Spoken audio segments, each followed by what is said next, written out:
শুক্রবার ঝটিকা সফরে ইসলামপুরে পৌঁছান বিধানসভার স্পিকার রথীন্দ্র ঘোষ।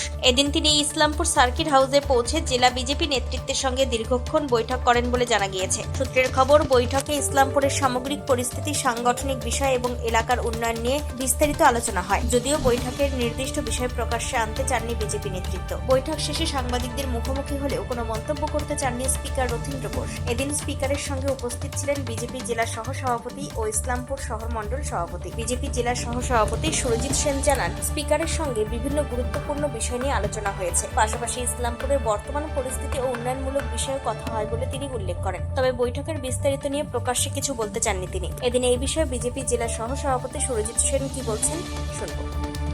দেখুন, রথীন্দা মাননীয় স্পিকার আমাদের রথীন্দা সকলের প্রিয়, উনি প্রথমত হচ্ছে আমাদের সৌভাগ্য যে আমাদের মতো একজন কার্যকর্তা আজকে বিধানসভার স্পিকার হয়েছে এবং রথীন্দার আমাদের ইসলামপুরের সংগঠনে বা আমাদের জেলার সংগঠনে ওনাকে অনেক অবদান আছে এবং ওনার সাথে আমাদের একটা সত্যি কথা বলছি আমাদের সেরকম সম্পর্ক আছে যে আজকে রথীন্দার নামটা শোনার সাথে সাথে সবাই ছুটে এসেছে। আমরা আগে জানতে পারলে এখানে দেখতেন লোকের প্রচণ্ড ভিড় হতো এবং 24 তারিখে আমাদের জেলাতেই উনি আসছেন এবং আমাদেরকে উনি পথ প্রদর্শক করবেন এবং বিগত দিনেও যেরকম রথীন্দার থেকে আমরা সুপরামর্শ পেয়েছি, ওনার দক্ষ সংগঠকের হিসাবে আমরা চলেছি এবং আমাদের পুরো আশা আছে যে আমরা গত 15 বছর যেরকম একজন স্পিকারকে দেখেছিলাম, উনি স্পিকার কম পার্টির প্রবক্তা বেশি ছিলেন, উনি বিধানসভাটাকে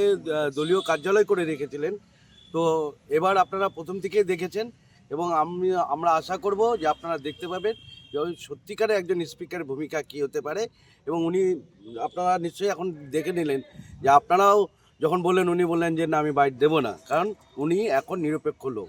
ঠিক আছে, তো আগামী দিনে নিরপেক্ষতা কাকে বলে এবং স্পিকার অধ্যক্ষ কাকে বলে সেটা বাংলার মানুষ নতুন করে দেখতে পাবে। ইসলামপুরের বিষয় নিয়ে কোনো আলোচনা করলেন? সেটা আলোচনা হয়েছে, সেটা এখানে বলা যাবে না। পাশাপাশি ইসলামপুর শহর মণ্ডল সভাপতি চিত্রজিৎ রায় কি বলছেন শোনাব। সুজিত দা পরিষ্কার বলে, তিনি স্পিকার কম, আর তিনি হচ্ছে মাটির একজন মানুষ। তিনি সমস্ত কার্যকর্তাদের সঙ্গে সবসময় যেভাবে মিলেমিশে থেকেছিলেন আগে, সেই হিসাবে আমরা দেখা করতে এসেছিলাম এবং খুবই ভালো লাগলো। তিনি যেরকম ছিলেন ঠিক দেখলাম তেমনই আছেন, তেমনই ভালোবাসা, তেমনই হাসি, সব মিলিয়ে খুব ভালো লাগলো যে স্পিকার হওয়ার পর তার সঙ্গে দেখা করতে আসা আমাদেরও খুব সৌভাগ্য। দেখুন, সে কিছু বিষয়ে আলোচনা করেছে, কিছু আমাদের দিক নির্দেশ করেছে, সেটা আমাদের জন্য সেটা ছিল। এরপর ইসলামপুর থেকে ডালখোলার উদ্দেশ্যে রওনা দেন স্পিকার রথীন্দ্র ঘোষ। উত্তর দিনাজপুরে ইসলামপুর থেকে নিজস্ব প্রতিনিধির রিপোর্ট, টাইমস 14 বাংলা।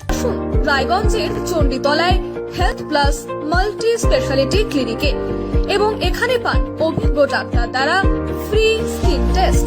আরো বিস্তারিত জানতে যোগাযোগ করুন 9674895169 এই নম্বরে।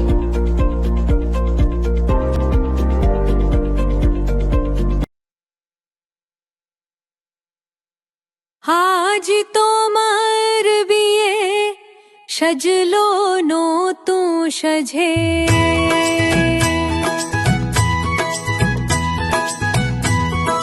সবার মনেতে আনন্দ।